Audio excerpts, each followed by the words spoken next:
আসসালামু আলাইকুম রহমতুল্লাহি অবরকাতুহ। সম্মানিত দর্শক, আজকের এই শিরোনামটি মূলত সমসাময়িক বিষয়গুলো নিয়ে নয়, বা আজকের দিনে যা কিছু ঘটছে তা নিয়ে নয়। হাজার বছর ইতিহাসে রাষ্ট্র ক্ষমতা পাওয়ার জন্য এবং রাষ্ট্র ক্ষমতায় থাকার জন্য মানুষ কত জঘন্য কাজ করতে পারে তার কিছু উদাহরণ এই ভিডিওতে তুলে ধরব। এবং এটার মূল কারণটা হলো যে এখন যারা সরকারে আছেন তারা যেন এই কথাগুলো শোনেন, আর যারা সরকারের বাইরে আছেন তারা যেন এই বিষয়গুলো সচেতন থাকেন। যখন একটা জাতির কোনো একটা সম্প্রদায় ছোট্ট একটা ভুল করে, সেই ভুল করার কারণে শত শত বছর ধরে মানুষকে পরাধীনতার শৃঙ্খলে আবদ্ধ থাকতে হয়।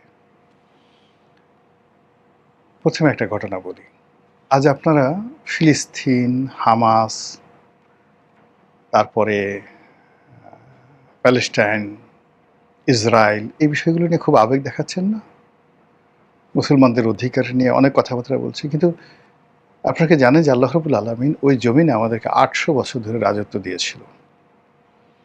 এই রাজত্ব মদিনা থেকে শুরু হলো, মদিনা থেকে সেই রাজত্ব কুফাতে গেল, কুফা থেকে সেই রাজত্ব দামেস্ক গেল, দামেস্ক থেকে সেই রাজত্ব বাগদাদে গেল, বাগদাদ থেকে আবার সেই রাজত্ব চলে আসলো কায়রোতে ফাতেমি সাম্রাজ্যের মাধ্যমে। তারপরে সেই রাজত্ব চলে গেল একটা অংশ স্পেনে, আর একটা অংশ ভারতের মুঘলরা চলে আসলো, আর একটা অংশ মধ্য এশিয়াতে চলে আসলো খারুজম ডাইনেস্টি, আর একটা অংশ ইউরোপে অটোম্যান সাম্রাজ্য। এই অটোম্যান সাম্রাজ্য ৮০০ বছর ধরে মধ্যপ্রাচ্য শাসন করেছে প্রথম মহাযুদ্ধের সময়। এই যে মক্কার যে এখন হেজাজ বলা হয়, হেজাজ, তো এই হেজাজের গভর্নর ছিলেন এই যে বাদশাহ এখন আছে জর্ডানের বাদশাহ আবদুল্লাহ, তার দাদার বাবা, তার দাদার বাবার নাম ছিল Sharif Hussein. He was the governor of Hejaz. তো হেজাজ মানে দক্ষিণ আরব, দক্ষিণ আরব, জাজিরাতুল আরব। তো এই হেজাজের এই লোক ব্রিটিশ গোয়েন্দা কর্নেল, যাকে বলা হয় লরেন্স অফ অ্যারাবিয়া, সে এই শরীফ হুসেনকে রিক্রুট করলো যে তুমি বেইমানি করো, তুমি বেইমানি করো। কার সঙ্গে? অটোম্যানদের সঙ্গে।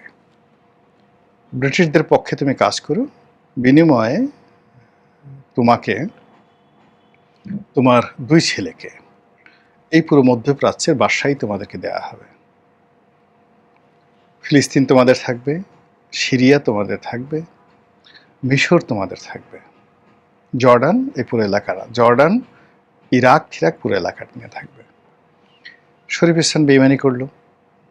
এবং আপনি জানেন যে ওই সময়টাতে পৃথিবীর সবচেয়ে বড় রেল লাইন ছিল প্রথম মহাযুদ্ধে, Trans Jordan rail line. Iraq থেকে এই রেল লাইনটা শুরু হতো, শুরু হয়ে একেবারে সেই মদিনা পর্যন্ত এই রেল লাইন ছিল। আর এই রেল লাইন সেই ইরাক হয়ে, ফিলিস্তিন হয়ে মদিনা পর্যন্ত রেল লাইন ছিল। এখনও মদিনাতে গিয়ে দেখবেন সেই অটোম্যান যুগের সেই রেল স্টেশন আছে। তো বুঝেন যে অটোম্যানরা কি করেছিল মুসলমানদের জন্য। এই শরীফ হুসেন এবং তার যারা লোকজন এই ফিলিস্তিনের এই এলাকাটাতে, ইসরায়েলি এলাকাটাতে ট্রান্স জর্ডান রেলওয়েটা সম্পূর্ণ উড়িয়ে দেয় এবং 20,000 অটোম্যান সৈন্যকে তারা মেরে ফেলে। ফলে এই পুরো মধ্যপ্রাচ্য থেকে অটোম্যানরা চলে যায়। ব্রিটিশরা বেইমানি করে, শরীফ হুসাইন কিছুই পায় না এবং তাকে ফিলিস্তিনিরা রাগ হয়ে তাকে চাকু মেরে এই মসজিদের, এই আকসা তো আমাদের ছিল, মসজিদুল আকসা, এখানে ফিলিস্তিনিরা মেরে ফেলে। এই হলো আমাদের বেইমানের ইতিহাস, দেশ বিক্রির ইতিহাস।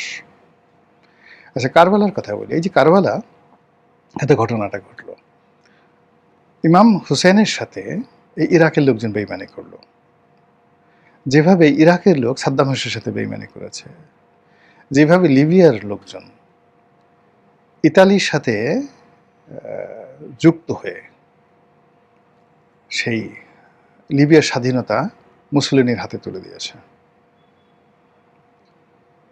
একইভাবে সেই যে সাদ্দাম হোসেনের সাথে যারা লোকজন, তারা আমেরিকার দালাল হয়ে, এবার তো ইরানের ভাগ্য ভালো, ইরান বেঁচে গেছে, পুরো ইরাককে তারা তুলে দিয়ে আজকের এই যে পুরো সিরিয়া, ইরাক, লেভান্ট, পুরো এলাকাতে যে সব কিছু, এত আমাদের বেইমানির ফল। আমরা বিক্রি করে দিয়েছি, মুসলমানরা বিক্রি করে দিয়েছি, ওই অঞ্চলের লোকগুলো বিক্রি করে দিয়েছে। দ্বিতীয় বিশ্বযুদ্ধের সময় দেখেন দুটো দেশ, একটা হলো নরওয়ে আর একটা হলো ফ্রান্স, তারা বেইমান তৈরি করে ফেলেছে নরওয়েতে, ফ্রান্সে বেইমান তৈরি করে ফেলেছিল। ফলে ফ্রান্সের আর্মিদের একটা বিরাট অংশ হিটলারের সাথে যোগ দিয়ে তারা সেখানে মানে নাৎসি বাহিনীর শাসন কায়েম করেছিল। সেম নরওয়েতে একই ঘটনা ঘটেছিল। আমাদের পাক ভারত উপমহাদেশে বহু ঘটনা রয়েছে। আপনি যদি মুঘল জমানা চিন্তা করেন, নাদের শাহ যখন আক্রমণ করলো, মোহাম্মদ শাহ তখন এখানে। আপনি যদি সুলতান মাহমুদ গজনীর সুলতান মাহমুদ, প্রত্যেকবার ভারতের লোকজন তাকে ডেকে নিয়ে আসছে, আসেন যুদ্ধ করেন। এই যে তারাইনের যুদ্ধে পৃথিবীরাজকে যে পরাজিত করলো, এটা এমনি এমনি হয় না। মোহাম্মদ ঘুরি, সুলতান মাহমুদের পরে মোহাম্মদ ঘুরি। বাংলাদেশের তো মীর জাফরের কথা আপনারা জানেন সবাই, মীর জাফর, ঘটসৃষ্টি বেগম, রায়দুল্লাহ, পিয়ার লতিফ, তারা সবাই এই দেশকে বিক্রি করেছে। ভারতের কাছে সিকিম বিক্রি করে দিয়েছে লেন্দুব দর্জি। এই যে দেশ বিক্রি করার ইতিহাস, তার সঙ্গে সঙ্গে অনেকে বউ বিক্রি করে দেয়, কন্যাকে বিক্রি করে দেয়, নিজের ছেলেকে বিক্রি করে দেয়, ক্ষমতায় টিকে থাকার জন্য, ক্ষমতা রক্ষা করার জন্য এবং ক্ষমতায় যাওয়ার জন্য। শেখ হাসিনার জামানাতে আমরা সবাই বলতাম শেখ হাসিনা ভারতের দালাল, এই দেশটাকে বিক্রি করে দেবে, এই দেশটাকে সিকিম বানিয়ে ফেলবে, এবং শেখ হাসিনা হলো মহিলা লেন্দুব দর্জি। কিন্তু আজকের দিনে আপনি যদি দেখেন যে ভারতের সঙ্গে তার যে ইন্টারকানেক্টিভিটি ছিল, যে ব্যবসা বাণিজ্য ছিল,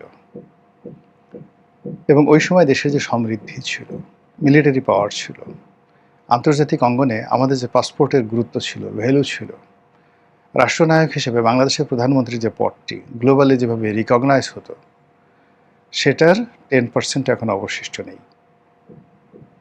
আর এই যে শেখ হাসিনার পতনের পরে এখনো পর্যন্ত ভারতের সাথে কোন কোন চুক্তিগুলো গোলামির চুক্তি, দাসত্বের চুক্তি, এটা আমরা এখনো খুঁজে পাইনি।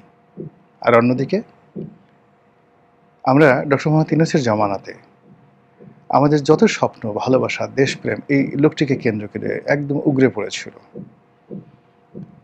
কিন্তু দেখা গেল তিনি এই নির্বাচনের অল্প মাত্র 3 দিন আগে আমেরিকার সঙ্গে যে চুক্তি করেছেন, সব মানুষ, বাংলাদেশের শুধু মানুষ না, প্রকৃতি অভিশাপ দিচ্ছে যে বাংলাদেশকে এইভাবে শৃঙ্খলতার মানে কৃতদাসী হিসেবে দেশমাতৃকাকে আমাদের হাজার বছরের ইতিহাসে কখনো এইভাবে দেশ বিক্রি হয়নি। এমনকি ব্রিটিশ জমানাতেও নয়। রবার্ট ক্লাইভের কাছে মীর জাফর দেশ বিক্রি করেছে, কিন্তু এভাবে নয়। মীর জাফর একটা সাধারণ ইস্ট ইন্ডিয়া কোম্পানি, ইংল্যান্ডের তখন একটা ইস্ট ইন্ডিয়ান কোম্পানি, 1 নম্বর কোম্পানিও না, সেই কোম্পানির বাংলাদেশে একটা প্রতিনিধি তার সঙ্গে হয়েছে। কিন্তু সে যদি ওই সময়টাতে ফ্রান্সের সম্রাট অথবা ধরুন ব্রিটেনের রানীর সঙ্গে দেশ বিক্রি করত, যেভাবে আলাস্কা বিক্রি করা হয়েছে, তো সেটা তো তিনি পারতেন।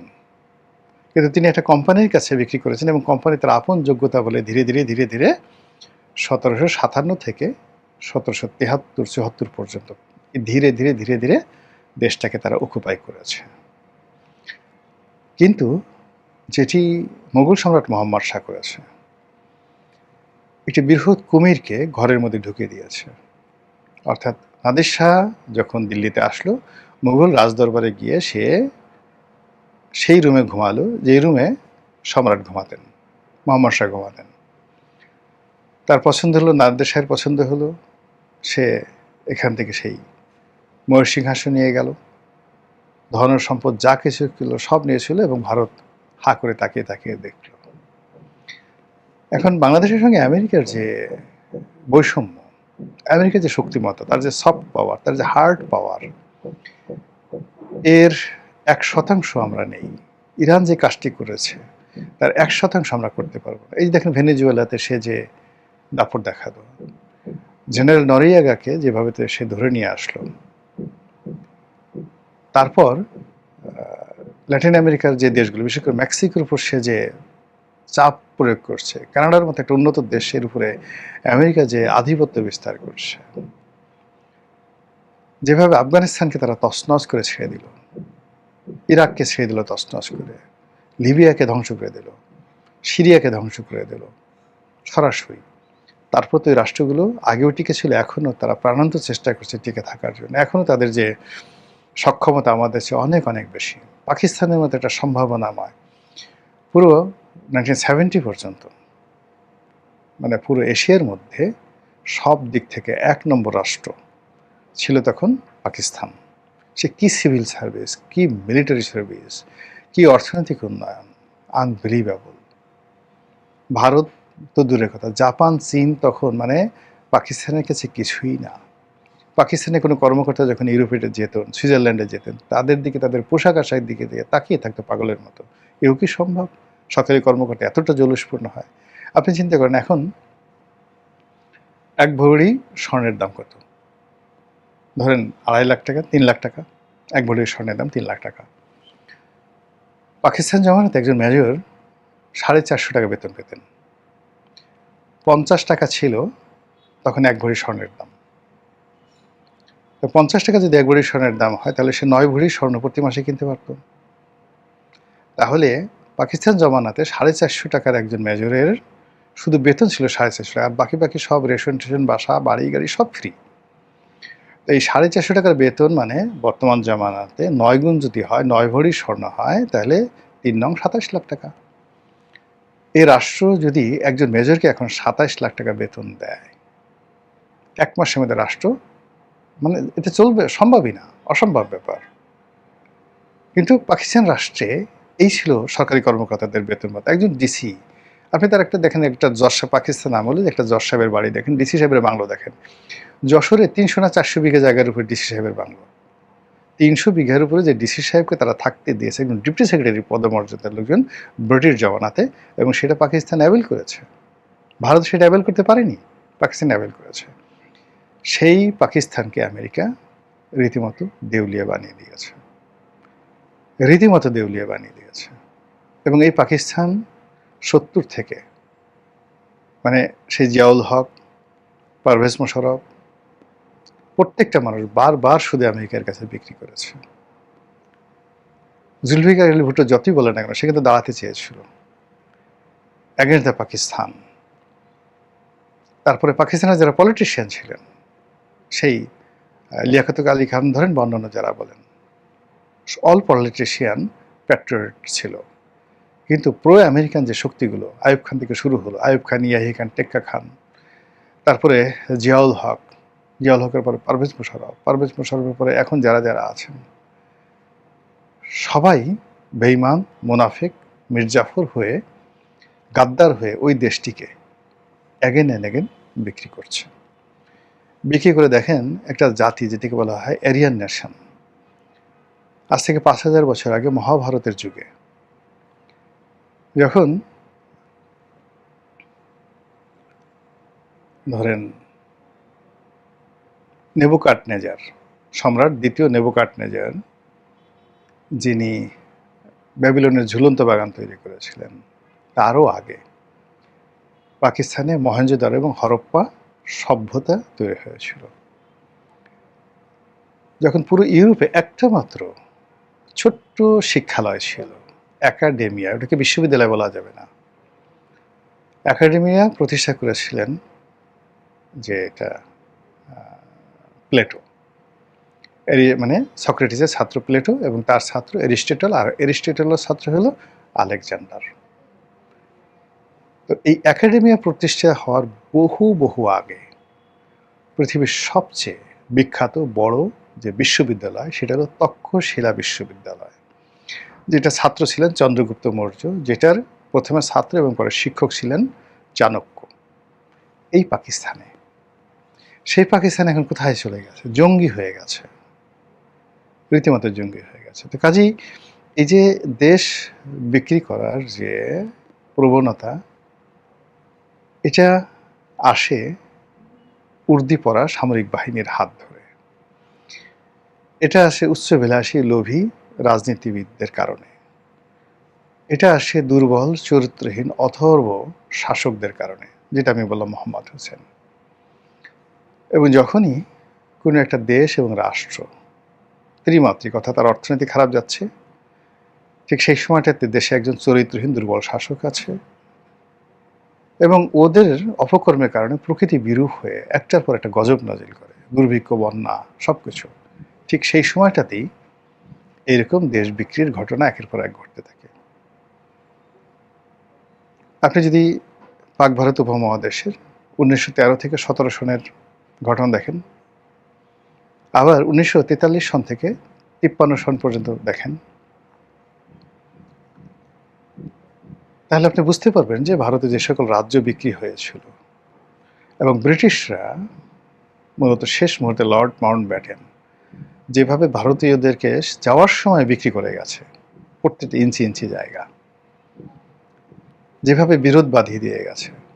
এখন আমাদের একটা আপনি যদি এখনও ধরেন এই যে লুই কানের যে রেকর্ড, আমাদের সংসদের রেকর্ড, এই রেকর্ডটা যদি অরিজিনাল আনতে হয়, শেখ হাসিনা জমানাতে আনার চেষ্টা করা হলো, এটা আমেরিকা থেকে আনতে হয়েছে, আমাদের দেশে ছিল না। এই হলো আমাদের উন্নয়ন। তো সেই দিক থেকে ডক্টর মোহাম্মদ ইউনূসের জমানাতে যে ঘটনাটা ঘটেছে,